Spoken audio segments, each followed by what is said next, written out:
let's talk about it.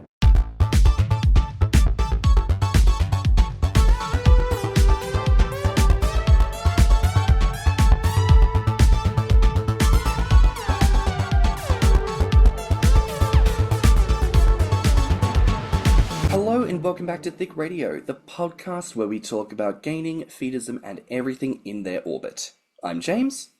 And I'm Tim, so let's get into it. Today we're welcoming back to the show, we're welcoming our good friend April back. Hey, so nice to be back. Oh my goodness, how are you? I'm so good. I feel like every time I come here, it's like talking to familiar friends and it's easy to talk. So stoked for a chat. Oh, well, we are always friends here on the podcast, and we love to bring our good duties on for a chit chat. And if you out there listening would like to come on and have a chat with us, please reach out to us at thiccradio@gmail.com. April, not to put you in it here, honey, but we connected because April was so gorgeous. She reached out to us via email just to chat about the pod, and we got to knit-nattering, and it just ended up being that April was fabulous, and of course we had to have her on the show itself, so you yourself could follow a similar cycle. Come right into us, come on the show, and let's have a good fucking time. But today we're going to be talking about something a little different, because I know we've touched on your FFA side a little bit before. Today I figured maybe, just maybe, we could get just a little salacious talking about some different bits and pieces, maybe a little bit of that degradation side of things. How does that sound to you? That sounds really good. And I do love talking about this. So, Ah, yay. wonderful. I mean, listen, let's get into it because I think this is such an expansive, I mean, hello, gaining fetus, expansive, great. But it's such an expansive concept because there's so many ways it can work out, so many different scenarios that it gets brought into, and I feel like a lot of this ultimately ends up coming down to the body itself, right? And the ways in which we can appreciate a body either through the good words or the bad words with good intentions behind the bad words. So, kind of kicking things off there, I want to ask you, how do you define the difference between things like fat worship, body worship? What is involved with things like that? Yeah, I feel like it's a little different for everyone because people are attracted to and worship kind of different parts. That being said, I feel like my interests are a lot of people's interests in this community. I kind of define it as like literally worshiping, enjoying, attraction to big body parts. I feel like for me, it's bellies is like the main thing.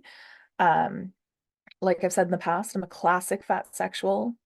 What I guess people have called adipophiliac, but I think your term is better for it, James. But I feel like it usually involves things like belly rubs, like sometimes jiggling. That's more for my enjoyment, but like rubbing, worshiping, kissing, just getting right into someone's body, like even complimenting it, saying, "Oh, you're so hot." Like, it goes kind of against society, and I think that's partially why it feels so good. Um, and then yeah, mostly just focusing on like fat areas of the body, enjoying a body that might not be like the status quo, appreciating the heft, the weight, maybe having someone like lift it up, slap it on you, that sort of stuff. Um, yeah, it's just like honoring the body that is not always honored in society, but appreciating it for the beauty that it is. Mm, I love that. Tim, what about you? Because you said on the podcast before you are a belly worship connoisseur. Yeah, I mean, I don't think I've ever run into one that I didn't like. I mean, yeah, it's very much the same kind of thing for me. Like, I would say that like when it comes to fat worship, like it's kind of like I'd be specifically focusing on their belly, and I've linked up with people before who that's the only area they wanted me to touch. You know, they were like, it's all in the belly. I don't really want to be touched anywhere else, not into anything else, and that was totally fine with me. You know, because I can do that for hours. And for me, that's, it's getting my hands on it. It's caressing, it's kneading, it's lightly squeezing, lightly pinching, getting my face in it, getting my tongue deep into their navel, having them lift like if it's like very round and very heavy, have them lift it up, drop it on my face. And then one of my favorite things is you know, if I'm going to perform oral sex on him, to have like his thighs close around my head and then his belly like lifted up over my head, so I'm just sort of encased in his fat. Like that is so fucking hot. Yeah. I feel like so much of it comes down to like literally just like the belly and the fatness and like what, it almost sounds funny to say, but like its effect with gravity and its texture and literally everything about it. Like But literally. that's absolutely it. I mean, when I think about the parts of gaining that I love the most, because I love everything to do with gaining, but ultimately the things that resonate with me the most are the aspects of the journey that essentially state you are undeniably bigger. There is no way you can pretend this is not happening. Like Mm, denial in roleplay is a very hot feature for me. It's the whole yeah. oh, you're getting big and fat, aren't you? And it's me, like, because obviously they're jiggling and playing with my fat, and I'm getting all worked up. And I'm like, no, no, I'm not. I'm really, I'm just, it's water weight. I'm gonna get back to being fit and thin, and oh God, this feels so good, and oh God, you've cooked, and oh fuck, there's food in my face. Like, it's just pure unbridled pleasure. It's almost this vision of, ironically, like that tsunami of fat, this idea that there is this wave of pleasure, this wave of enjoyment that, you can do anything you want, but you can't deny this is happening and you can't run from it. It's coming and it's gonna get you and it's gonna feel so friggin' good. And when I think about what I love to do to a body, it is just to sample every physical reality of the fat. With bellies, it's the shape, it's the heft, it's the texture, it's the taste, Like the taste of an underbelly, that slight bit of musk that'll happen when a man has walked truly like 5 steps. Fantastic. Like that softness, the dimpled skin, there's really nothing quite like it. And that's why I love this conversation to kick off, because when we talk about degradation, it should always be said that it is a form of the typical consensual non-consent. It is a reflection of, we are saying the unkind, unfavorable, in some instances, nasty words, but the Mhm. intention of the user and of the recipient is positive.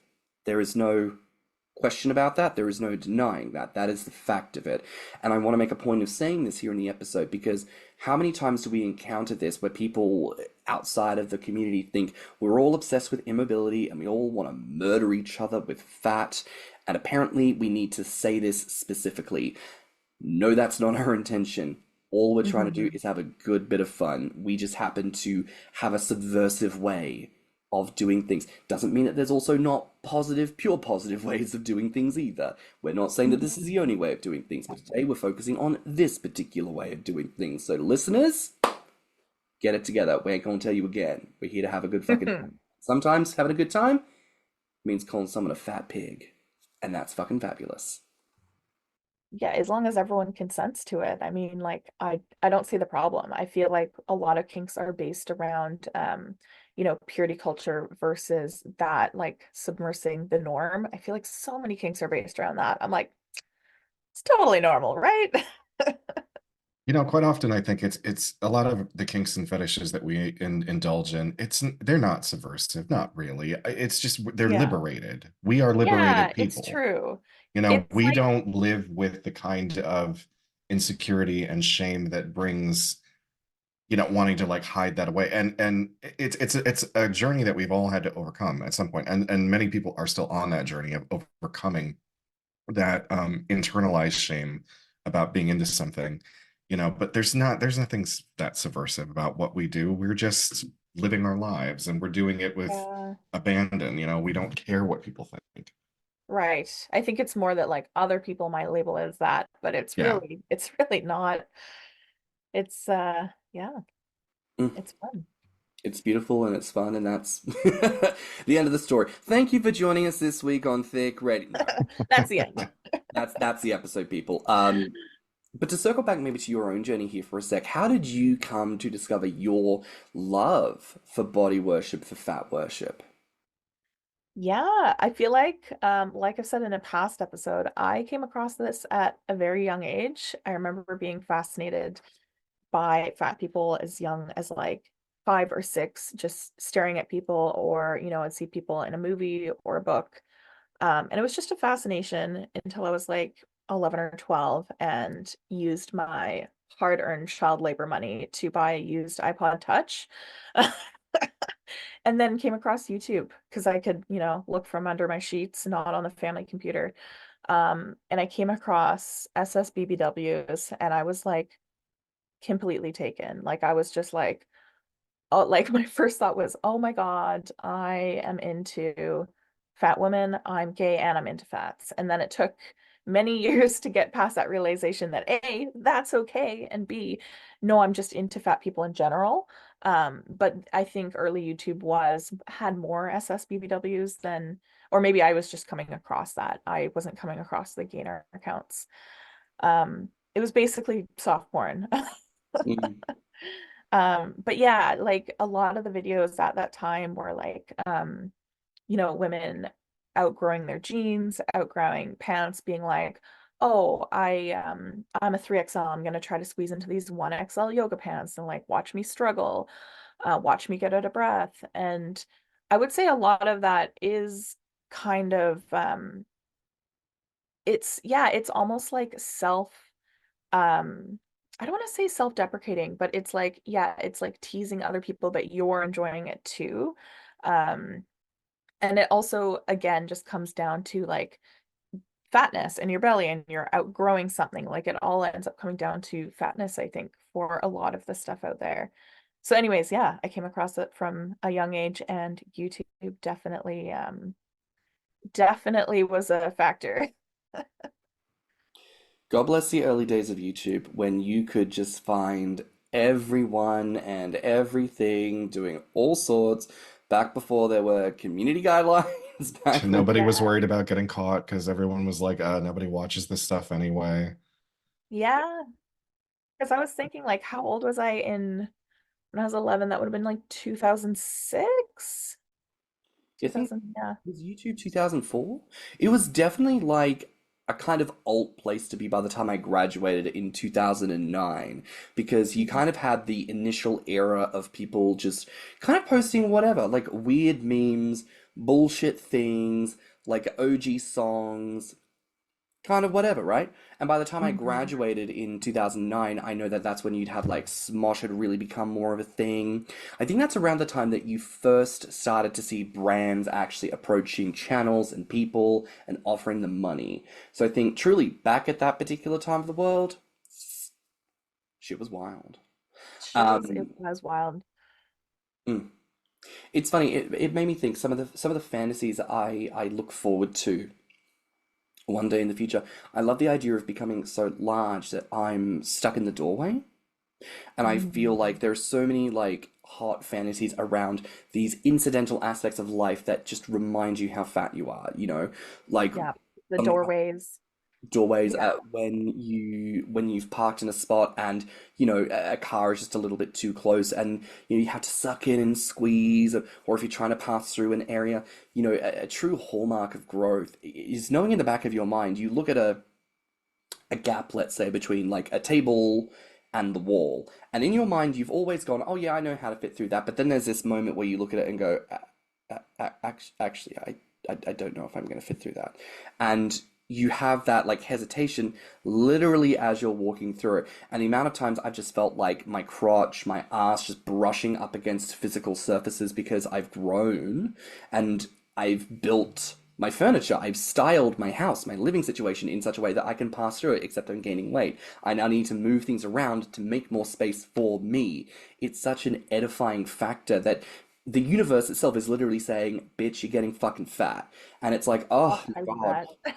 the scales can lie to you, girl, like clothing sizes stretch and go up and down. But the physical space between two solid objects that maintain themselves, and you suddenly can't pass through it, the universe is saying you've gotten wider, and it's just chef's kiss kind of a moment. You know what I mean? When I I love that. started my nursing career, I used to be thin enough to sort of like slip between two doors that were closing really quickly, like if I had to get from one unit to another. And I never used to bang my hips and the side of my gut against the nurse's station as much as I have been doing lately. I keep getting these bruises at a specific height because I'm rounding a corner on the nurse's station and I clip the corner of the counter. I'm like, ah, fuck. Yeah. Oh, so many sharp corners. So many sharp corners. And all of these moments serve to edify the gainer that says and affirms you are getting fatter, and much in the same way that those teasing moments do the Mm. exact same thing. And I love what you said before that there is that subversiveness because systemically fat phobia it's not great, fat people are treated not great. So degradation helps to lean into those tropes, and I wonder if it acts as a kind of reclamation. This is a I conversation that often happens in gay circles. Like, I will happily use the term faggot, as some gays do, and I think Mhm. it's one of the hottest things that a dominant guy can say to me, where it just makes me be like, oh, fuck yeah, I'm a dirty little faggot, you're gonna fuck the shit out of me. Like, it's degradation. It's, yeah, Mhm. you're a little gay boy, and I'm about to fuck the crap out of you. Like, it primes your brain to be like, oh, yeah, all of this, and we're about to do it, it's all coming. Um, so I wonder if there's like that element to it for people who are larger. And I think in the past you've also expressed for yourself, April, as someone who's been processing, like all of us do, fat phobic trauma, do you feel like there is an element where for you engaging with it helps to feel a sense of comfort or peace or maybe work through some of those moments for yourself as well? I think maybe like it's not always on the forefront of my mind, but certainly it's helped me. Like, for example, I'm not sure if I would have leaned as hard into fat liberation as early as I did and done research on it if I had not also been attracted to fat people. I think eventually I would have because I went into healthcare and I care about giving good healthcare to everyone. But like, I started following fat liberation pages when I was like 16 or 17 as a thin young person because I was like, well, I'm also attracted to fat people, so why wouldn't I also want to learn about the societal struggles of fat people? Like, and I think, yeah, I'm already forgetting the original question, but oh yes, but yeah, so like, right, it was like, does it feel when I'm with someone, is it like I think so. Like when I think being around bigger people, and accepting fatness has made me realize like I thought something terrible would happen to me if I gained weight, and I'm like, I'm literally fine. I'm enjoying food. I'm at my heaviest, even though I'm not a feedie, I'm a feeder, but like I'm enjoying great food. I'm happy. I'm still athletic, and I'm very comfortable with my body more so than I've ever been. And I think part of that comes with also accepting this lifestyle, accepting myself in this kink, and accepting fat liberation. I do think there's some overlap there. Um, and yeah, like it's not triggering for me to be around fatness. If anything, it makes me feel comfortable. Mm. We've said something akin to this before, where, Tim and I are both dating civilians, who I think both have put on weight over the course of our relationships, Yeah, respectively. yeah, And, I know that Tim and I have talked about this privately. I think we've said this on the podcast at some stage. Listeners, just as a random aside here as well, we have this all the time where we've done so many episodes now, and Tim and I hang out so much that it's like I genuinely don't know if I've told you all a story or if I've just told Tim or if I've told someone else. So if we repeat ourselves, nod and be nice. It's the I same thing can't for me. I can't always remember exactly what we've said and like when or what episode we said it on. I can't remember. So just nod and smile and go, okay, Grandpa, like it's fine. Like tell your stories again. But the thing of that is, my partner has expressed, like he's put on weight in the course of our relationship and he doesn't feel a sense of shame or discomfort in his body mhm, because me being a gainer means he never needs to feel that societal shame. He never needs to feel an expectation right. from his partner. It allows Yeah, him to eat what he wants, do what he wants, and plot twist, motherfucker's actually comfortable in a chubby body, right? Like it doesn't yeah. do anything for him, but he's like, that's me and my fat ass. And I'm like, I Hmm. love that fat ass. Like there is beauty and joy for everyone within gaining, not just the gainers, the feeders, the encouragers, Yeah. the chasers, the admirers, and even the civilians. Every single one of us can be uplifted and benefited from a Mhm. love and a validation of gaining and feedism. Yeah. And I feel like I relate to you there because my partner was not like like he didn't come into fetishism in himself. That's not his like natural born main kink or anything like that. Um, But I felt obligated to tell him early on in our relationship because I was like, I am inevitably my Italian grandmother's gonna come out, and I'm gonna feed this man, and he needs to know what I'm into before I start subconsciously feeding him. Like he needs to know this is gonna happen. Um, so if he's not into it, he can be like, whoa, whoa, whoa, whoa, whoa. So I think I told him like 3 or 4 months in, and now we're 9 years in.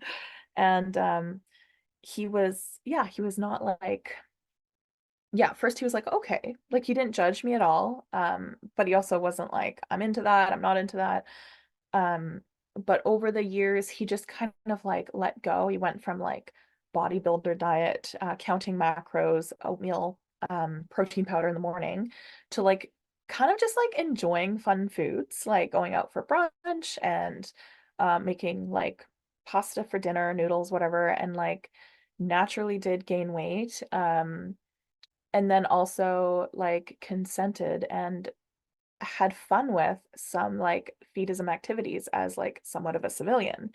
Um, and so I think, yeah, as long as consent's involved, I think like people can enjoy a lot of different sexual activities together, if that makes any sense. You know what I mean? It's like I'm sure I would enjoy other people's kinks, um, even though it's not my main kink.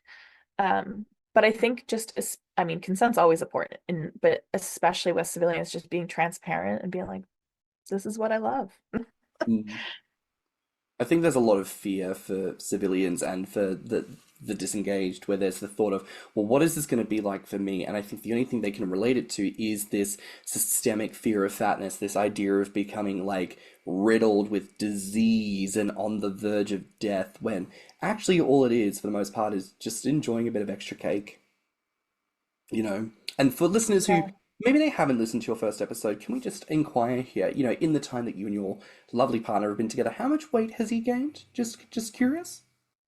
So in like 9 years, close to 100 pounds. Ah, Like like cut, six pack, ripped, 190, and I think he's like 290, close to mm, 300. mm, Um, he is a very thick, muscly, tall man as well, so he does look very like bearish. bearish, Beard as well. wonderful, gorgeous, Yes, gorgeous. gorgeous. Mm, Um, yes, my little brag about him. He's very attractive. Um, mm, mm, mm, mm. but Um, yes, so like sometimes it's not like I'm feeding him gainer shakes every day. Like it's like you just like let go and we're enjoying food. which again, it's a beautiful thing. Again, there's this fear of, this system, this machine that will gavage you like a goose ready to be made into pate or foie gras, right? When actually it is just little indulgences that are actually wonderful and manageable and really nothing bad. It's a beautiful way to walk, ironically, into a larger space, is to do so with comfort and with just joy, right? Because at the end of the day, what's sad about having an extra plate? What is so bad about indulging in flavors and cuisine? We've said before on the podcast that every one of the five senses is engaged in the world. Our sight and our hearing are engaged more so than anything else. Scent, there are candles. Touch is everything we can get our hands on. But taste is specifically food that goes in the mouth. And Hmm. it's one of the five ways in which we engage with the world. I feel like we are doing ourselves a disservice when we do not give ourselves good flavor and good food. It's true. When I was younger and dieted, that was some of the most bland and depressing times in my life. But that was like mostly high school and yeah, when I was really young and had some disordered thoughts. That's a whole other question. Well, we may have to come back to that at another point as well. Um, Now, back on the topic of specifically degradation and stuff, I know you've mentioned before things like body contrast and crushing. I'm thinking of things like the ruination of clothes, right? Like button popping, seam splitting, all of that. Can you walk us through some of the typical thoughts and scenarios that you might engage in degradation-wise surrounding these subjects? Oh yeah, this was my favorite question. Um, so I wrote a lot down. These are all like my top kinks. I love being with someone 100 pounds more. Um, it's like I love the contrast. I'm like a bit of a muscle mommy right now. I'm not at my smallest, but there's still contrast there. Um, it's really hot in the contrast of teasing, like you're so big, getting crushed by him. Um, as far as like yeah, I really like the crushing because it's like it's both like the sub-dom aspect, and I think like being a dom a lot and teasing a sub, so it's also nice to flip and then kind of be submissive. And there's the whole asphyxiation aspect to that. It is hard to breathe with like 300 pounds on you, which is hot. Um, and then also, yeah, you're like completely immobilized when you're being crushed. Also hot. Ripping clothes and popping buttons, I think, is cemented into my DNA. Either that or I just came across it on YouTube very early. But I think when I was like very young, I came across a video of an SSBBW um trying to fit into jeans, and she was like hopping, jumping, stuffing her gut in these jeans and was struggling, and then she like lied down on a bed and kept trying to button it up, and I think eventually her husband came and helped her into the jeans. And I will never forget that video. I came across that like when I was like 13 or something, but um ever since then, like any sort of button popping, ripping, struggling into clothes, very hot. Or trying on outgrown clothes, I feel like is a very big theme in this kink for sure. Mm. Um, yeah, and then what else? Watching my partner try on old clothes, like that's basically foreplay for me. Don't need much else there. Or yeah, or a lot of my fiction stories definitely include a lot of like ripping clothes, pop buttons. So stay tuned if that's your thing, because I'm hoping on hoping I'll like write some more of that. Yeah, body contrast, crushing, ruination of clothes. That's basically it. Like I just find the contrast of someone being so large and someone being so small extremely hot because the amount of power they can exert over them is huge. Mm. Um, and if you're into that, if you consent to being absolutely crushed, so hot. Pure heaven, pure bliss. I mean, I'm already picturing a scene where, we decided to go on like a Gainer holiday and there's a lot of food and it's me being like a teasing bitch where I'm like, April, oh my God, is it just me or if the clothes shrunk? I don't know what has happened. Look at this. I can't button these up. My butt is just hanging over these jeans. I don't know anymore. What is happening to me? You're like, Like oh my gosh. the fluster, the setup is just already just it's just fabulous. Like I need a moment in fresh air. Well, I was just going to say, didn't I mention in the first season that a lot of this probably just does come down to size difference? That like if you boiled being a gainer, encourager, feedist, feedie down to its most simple components, you enjoy size difference. It's, either someone that is bigger or smaller than you, or possibly someone who's your same size. But I feel like in most of those dynamics, it's like somebody wants to be bigger than the other person. So Mhm. Even amongst gainers, that's a common trope. It's the whole, when gainers hang out, you often are like, oh, I saw you went to that Grommr. I saw you went to that party. Like, how was it? And I'm like, yeah, yeah, it was good, it was good. And you'll either get someone being like, I was the biggest person there, or the person who's like, "Ah, there were a couple of people bigger than me. Now I'm really hungry, and it's like, it's just driving them to eat more, and it's like that slight competition element. It's like I don't know why my mind goes to like the Roman Colosseum, this like guttural masculine moment of men who are like trying to outdo one another, but there is such an energy of guys that are just like if you would put like gain a shake in a trough in front of them and were like piggies head down 3 2 1 go, they would have slammed their face to the bottom of that trough just to gobble up as much as they could, and I would have been trying my best to keep the two hands above my waistline and clapping, you know what I'm saying? Yeah. Mm. God damn. Oh, so hot. Yeah. We're all, listeners, you can't see, but we're all sat here, slightly red in the face, just taking a moment, going, yes, fanning self, fanning self, fanning self. Now, we were talking before about things like body worship as like an act of intimacy. I mean, and we did talk within that about the very important, very relevant, always relevant element of consent, which it's plain, it's simple, always must happen, full stop. But tell us a little bit when it comes to all of this, boundaries and objectification. Like, what kind of framework do you work within? What kind of thoughts have uh, come about for you over the years of engagement?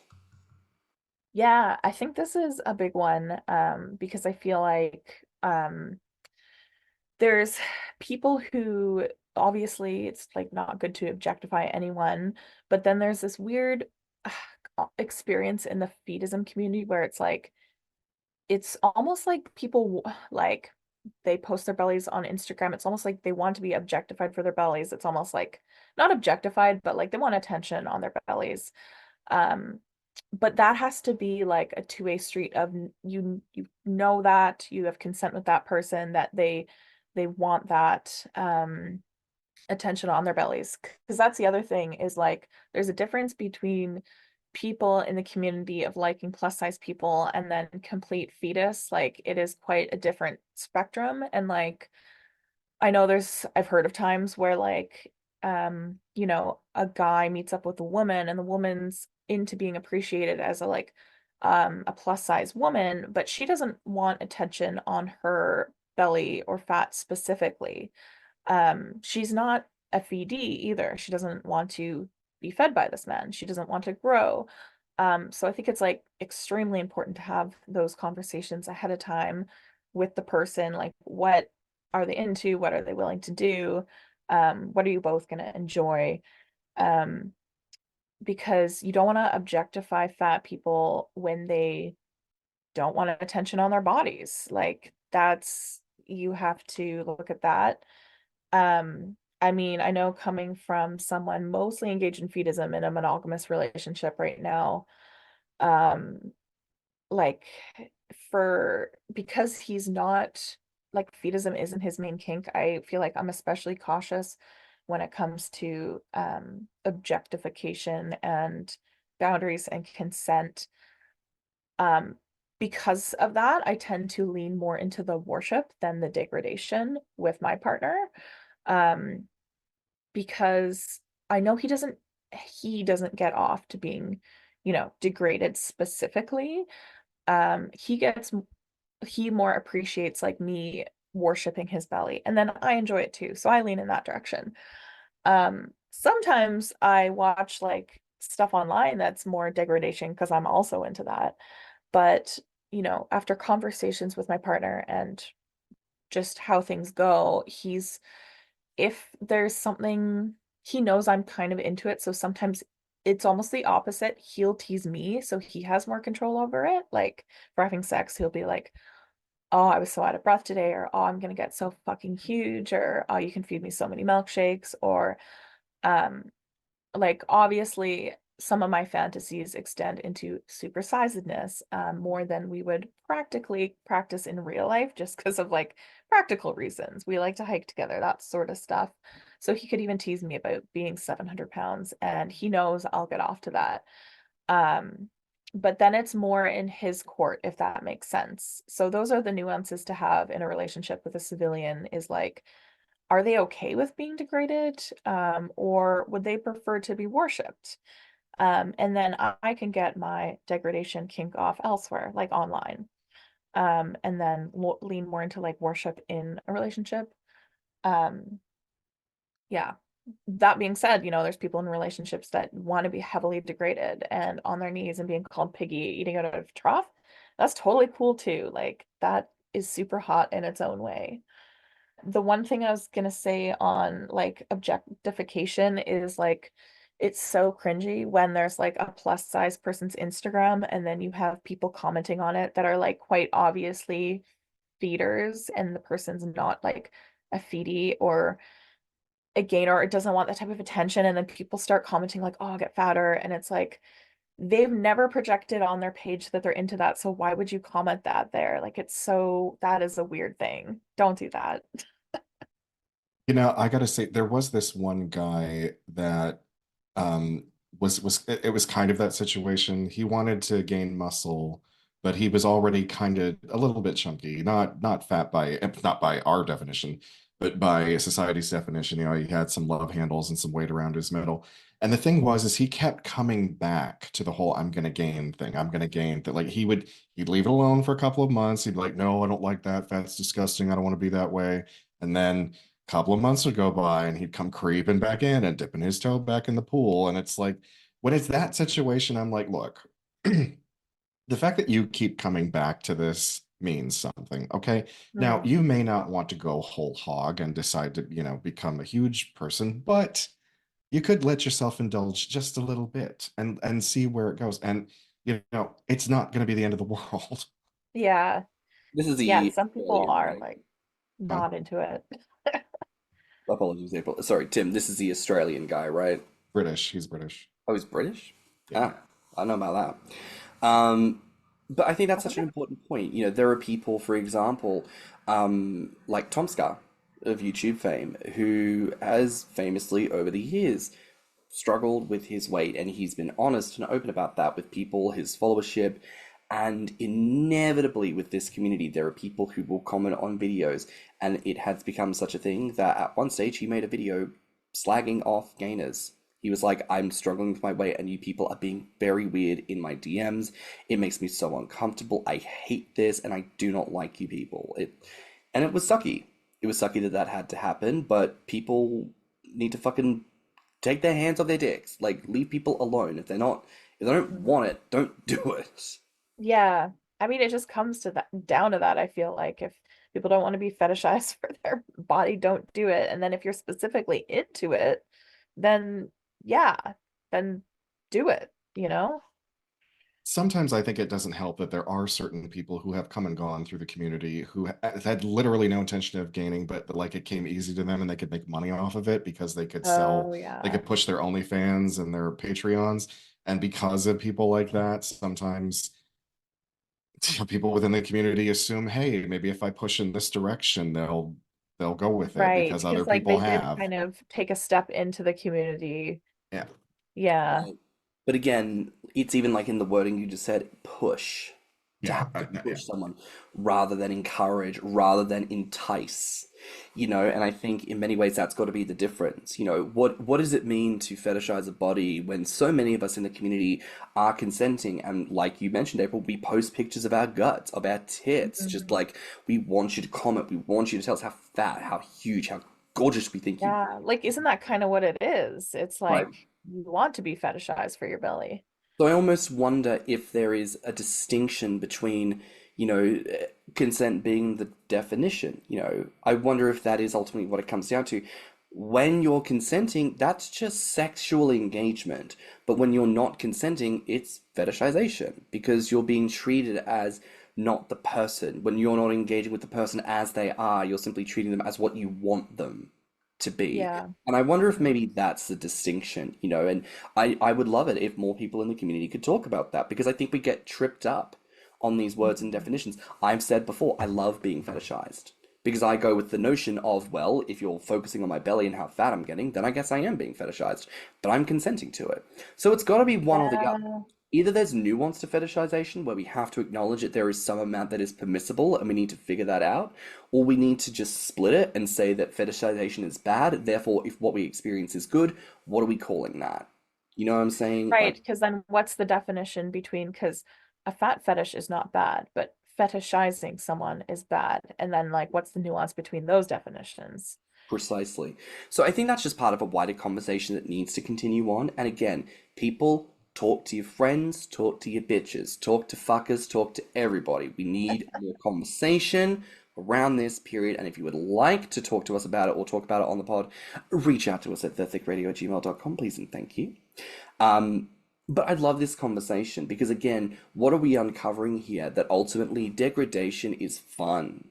It's fun and it's flirty, and when it's with people who know what's what, it can go as deep and as hard as you want. It can be such a fantastic way to lavish on and appreciate what is happening in the transformative process. Like, nothing edifies me more. I love lovely comments. I do. I really do. you're looking great, you're looking happy, you're looking healthy, you're looking gorgeous. Thank you so much. But I swear to God, if you shove a cream cake in my mouth and call me a fat piece of shit, I am immediately horny and ready to be led to the feeding trough. Like, there's just something about degradation that it's going to do it each and every time. Um, we talked obviously a little bit about that dominance and submission factor. You mentioned with size contrast. Like, do you feel like that's an undercurrent with a lot of it for yourself, or do you feel like that only comes into play like some of the time? It's a good chunk of it, but like a lot of the time, yeah. It's not all of it. Like obviously there's the whole stuff we talked about before, like the texture and the look and the gravity and movement of a belly. But size contrast is definitely hot, and just like being able to be overpowered and crushed, or even seeing someone as so large that they are like take that little extra moment to get up themselves. Um, yeah, that's really hot. The size contrast, though, is I don't know what it is. It's almost hard to put into words. It's something kind of primal and instinctual, I think. You know, Hmm. I have to assume that somewhere lodged in our lizard brain is like, you know, human beings were on the planet as the same time as like some extremely large mammals like the woolly mammoth and this saber-toothed tiger, or I think they don't call it that anymore, but I can't remember what the right term is. You know, so maybe it's something like that. It's like humans saw these things that were so much bigger than them, you know, and just caused a fascination. Yeah, that's what I find fascinating about this kink too, is like I am both turned on by fat in the sense that I'm turned on by the submissive factor of it, like the, struggling to close, struggling to get up, um, degradation. But then I'm also turned on by the dominance of it, the large size, the being controlled and crushed, which is so fascinating. But I guess there's quite a few switches out there. It's quite a few sides that like dom and sub. Oh, absolutely. And again, I know I've said this before, like, I think one of the greatest things about fat sexuality of any kind is the diversity that exists in just being a person of size. You could be a slender person or a fat person, it does not matter. There are narratives that allow you to be both dominant and submissive, to be a switch, to be neither. There are elements that allow you to be more forceful, more conniving, more this, more that. Really, any flavor of sexual narrative you like, there is a scenario or a situation with a fat body that makes perfect sense, that gives you ample Mhm. space to just have the most amount of fun. And I think Yeah, that's brilliant, you know? it is. It's really cool. I think something that really stands out to me as we're talking, you mentioned size contrast. I think of all of those like those guys who at the moment it's like dating gurus and they're like, women are designed to be submissive and if she's not saying yes, then you need to make her say yes. It's like there's this That weird was a really good American accent. thank you. I need to work on my Alex Jones a bit more, because they're turning the friggin' frogs gay, of course. Um, But what really stands out to me is when people insist that there is this adherence to a binary that we are refusing to do because of whatever's happening in the world. It's always the gay, trans, black, drag queen, fat, disabled person's fault. Never forget that. But I wonder if what they're tapping into is this desire for contrast, because a lot of people love that contrast. When they look at the traditional idea of men and women, it is a hypermasculine man and a hyperfeminine woman. She is typically smaller, he is typically bigger, he is typically dominant, she's typically submissive. And just because two human beings don't fit that exact rubric when they do the smash smash doesn't mean that it's wrong. And in fact, there's something to be argued perhaps that when you engage with different partners or different things, contrast still exists. There's an idea of you are stepping into a role for the time of said smash smash. And so long as everyone's getting into it, it doesn't matter what particulars one filters off to either side. So long as they come together, we're all having a good time.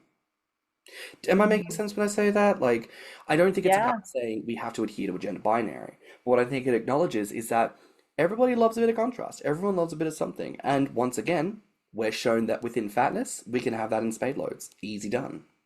easily done. like I find there's so much, I think part of my admiration comes from too, like a lot of people deal with the weight of society judging them for their weight. So I almost want to counteract it by sharing love and admiration for their bodies. Like people just deal with such shittiness. Um, but I also find it so interesting how you can have like the dom that's the king glutton fat archetype that like demands belly rubs, worship, food, service, perhaps even crushing or talking down to his servant. And that's a really interesting role. On the other hand, there's a submissive fat who gets trapped by his own lard, begs for food from his feeder, gets teased about what a massive pig he is, how he can hardly reach his cock without help. And it's funny because they are so opposite, but both so sexy, um, but so different, you know? Like you said, it's just so diverse, such a diverse kink. So maybe touching on something a little bit different here, but I think this is a good thing to chat about. You know, you are someone who we've spoken about this. You've had some experience with eating disorders, and I think there's a bigger conversation to be had, of course, around that in another episode in the future. Um, but in this moment, like reflecting on specifically degradation, like how do those two intermingle and intersect? Does one inform the other? Is there one that has healed the other? Can you talk to us a little bit about that? Yeah, I think the relationship with it's pretty complex and I'm still unpacking it. Like I remember growing up in the 90s, early 2000s where heroin chic was kind of the goal and like people who very much looked average weight were like, look at that chunk in the news. Like just insanity. Like some of the like there was one picture I saw in a picture of an old magazine called Britney Spears a porker, and she literally had like quad definition. I was like, yeah, she's got muscular legs.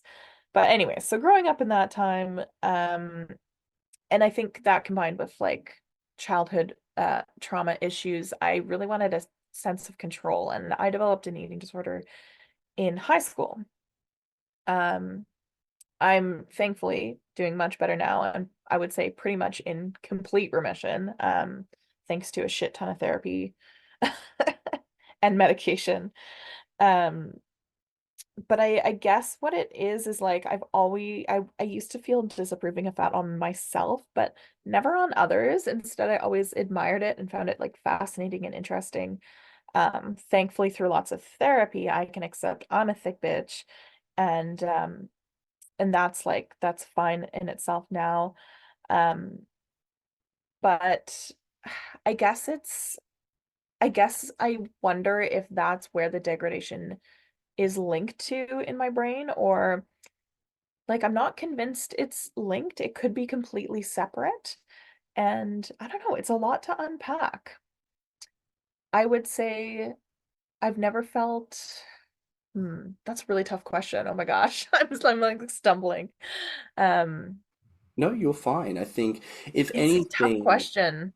I think, but that's why we need to ask, you know, because I think ultimately some of these questions, and you know, we've been doing this for a good couple hundred, over 100 episodes now, like 100, I don't know the number. Somebody look up the number of episodes. It's that number. We've been doing a few.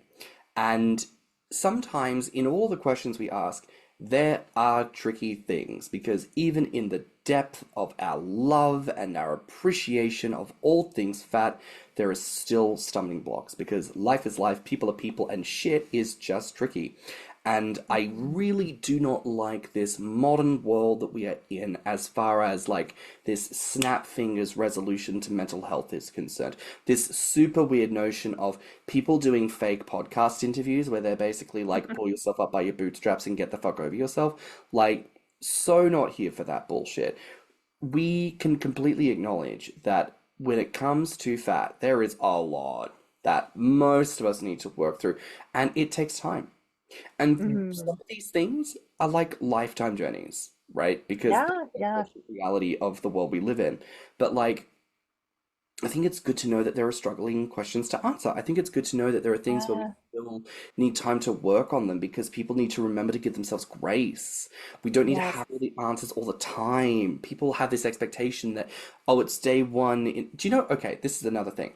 gainers who are like, I've only been gaining for a month, but I now have an OnlyFans and I have a Patreon and I have a PayPal link and I've produced 1,000 porn videos and I'm already looking for people to do collaborations with and I'm trying to build up my social media presence. And you just want to think, baby, baby, baby, slow down. Yeah. Like, if you are genuinely at peace with this, brilliant. But like, we're all here to have fun. Like, I am not trying to get fat for a paycheck. I am not trying to get Yeah. fat for anyone else's approval. I'm again, every other human being on the planet Earth is dead. That's a sad time. But I am still a gainer as the last man on Earth. Gaining is for me. And I Mhm. worry that when we have this narrative of, you know, you are obliged to join into the community at a certain time or a place, and you have to learn to get over yourself, and you have to suffer in silence. You have to process all this on your own without any help from anyone else. Like, I worry about that narrative because that's literally the point of community is to have people who walk with you on your journey and give love and support for that. You know what I mean? Yeah. Yeah, no, that makes sense. It's you made so many good points there. And I'm trying to think of like a thoughtful response. But it is something I have struggled with. And I'm still, like I said, I'm unpacking it. I think therapy has really helped me both in my own body confidence and accepting like fat liberation generally, and that it's actually like a good thing. And I think like genuinely, of course, fat liberation is a good thing. Fat people are treated shitty in society, and they need to be treated better. I mean, there's lots of stuff in medicine that shows fat people aren't treated well. So I think as people in society, um, just supporting fat people and being nice to them and not just seeing them as a kink. Sorry, back to what we were saying. Back to like the eating disorder aspect. I still like contrast, but I think the different part of me today versus 10 years ago is I wouldn't starve myself or diet intensely to get to that point of contrast. I don't like, I think maybe in the past I would have, but now I'm so comfortable in myself. I'm like, I don't need to do that. I still like size contrast, but I don't need to diet down to this like size for society standard to feel small. I think that's good, and like I said, I don't think this is. I know we've talked about like disordered eating before. I certainly don't think this is the last conversation we're going to have on this front. But again, I think it's important to unpack these conversations, especially as far as degradation is concerned, because again, I feel like people look at, the sort of teasing or bullying or humiliating words and they're like, aha, they're secretly trying to foist their trauma on someone else, or, oh, they're secretly traumatized and they don't even realize it, the fat idiot. Like, there's all of that really fatphobic and really belittling and infantilizing ideology about people and having that. So I think it's good to have these conversation points and open people up about it. Um, Mhm. before I ask the last question, which is going to be what aspect of body worship would you want other Slender Folk to consider moving forward? Obviously, that was a big one. Are there any other Mhm. thoughts for you just in that have come up that you want to talk about before we jump to the last question? No, I think that this was the most difficult question for me to concisely answer. I have my points more organized for the last question. I think that is a tricky question, like with eating disorders, how does that manifest when you're worshiping another person's body? I think, yeah, just getting lost in, you know, fat enjoyment, fat positivity, um, and like just kind of being able to shut out all that like societal noise. Mm. I feel like I really got sidetracked from that question, but I think just shutting out that societal noise, that's part of it. Well, April, listen, final question, baby. What is an aspect of body worship that you would want other slender folk to consider moving forward? Okay. So I wrote 3 points. One is not everyone is as secure in their body as you think they are or would like them to be in the context of societal fat phobia. You might go to, like, I might go to 0 to 100 horny, but some fat person might have only had poor sexual encounters in the past affecting their confidence. So, like, be aware of that. You don't also want to make the assumption that they have, but just like keep that in the back of your mind, is like not everyone is ready to just like rip their shirt off and hop in bed and be fondled. You like go at their pace. Two, remember your body is not as marginalized as a slender average sized person. So like when you're meeting up with someone, I think you've talked about this before on the podcast, but like think about stairs, think about accessibility, think about like booth and chair seating, distances, type of car, accommodations, like that sort of stuff. Slender people need to like remember, I guess. And then three, like ask what they like and what their boundaries are. I feel like we have our own list of what we are comfortable doing, what we aren't, what we like, and we get so excited with like worshiping someone's body. I feel like sometimes feeders and admirers like get so caught up, they don't even ask what they like. An example in my own relationship is like sometimes I get so caught up and excited jiggling my partner's stomach. He's like, whoa, that doesn't feel good. Like rubbing only, please. I just had dinner. Um, so yeah, just like being a little self-awareness goes a long way with that. I like that. I mean, Tim, for yourself, either thinking as someone who is a practitioner of body worship and someone who now gets their body worshipped, what do you want more slender people to be aware of when it comes to that kind of engagement? Basically going on what the last thing that April said about asking us what we want or what they want, like it just establishing boundaries and preferences right away. Because like if I'm the one that did all the gorging and my stomach is distended and I'm actually kind of feeling a little bit uncomfortable because I'm full, smacking my gut is not going to be something that I'm going to respond very well to because I'm going to be like, hey, if I throw up, I don't want to undo all the hard work I just did. Things like that. Just you got to have open dialogue about it. And whenever I meet up with anybody, I'm going to ask them right away, what are you comfortable with? What is it you want to do? How do you want this encounter to go? Because I am open to, pretty much anything. I can respect any boundary you put down. I can avoid anything you want me to avoid.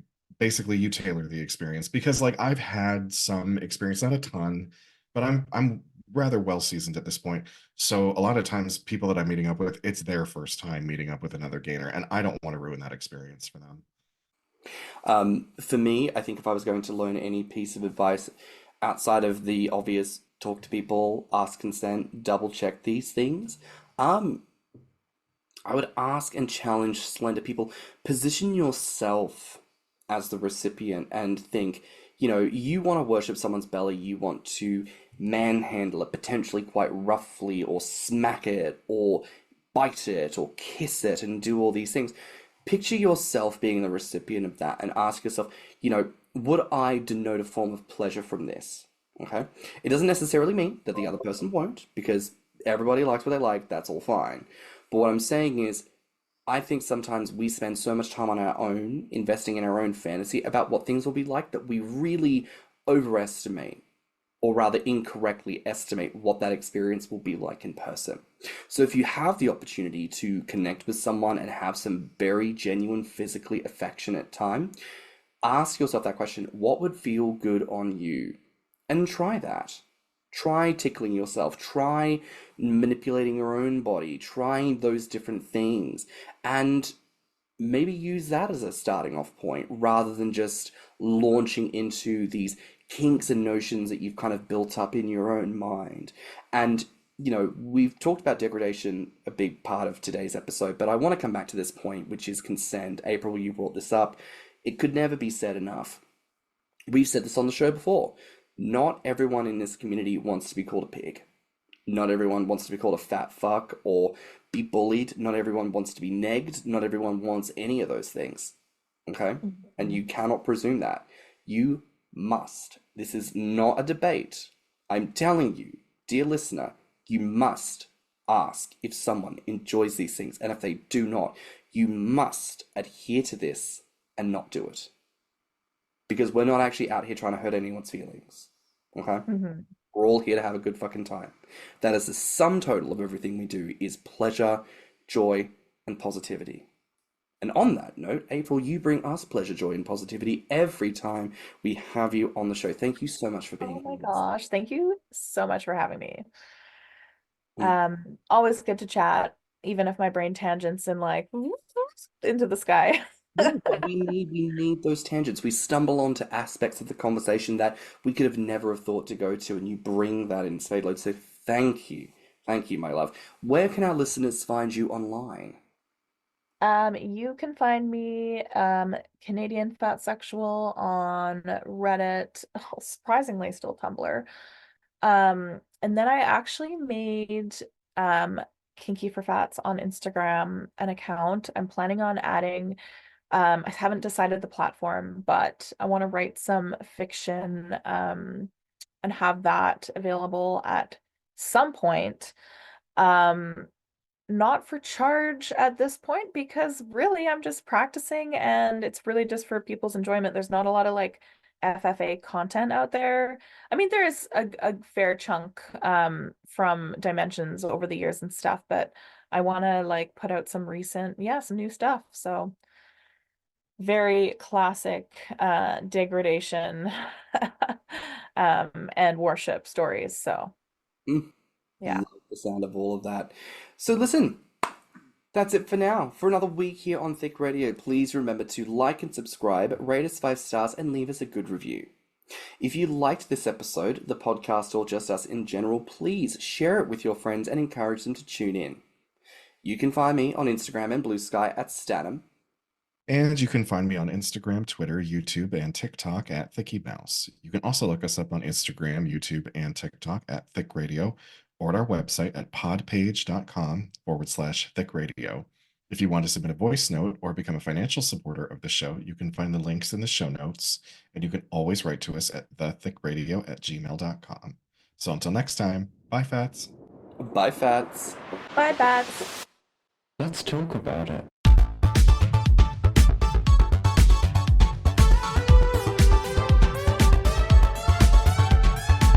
Thicc Radio is a Patreon and Enter app podcast produced by Stan and Thickie Mouse. Mixed and mastered by stannnum. Our artwork is provided by Lokitu. Our theme song is provided by Spotify.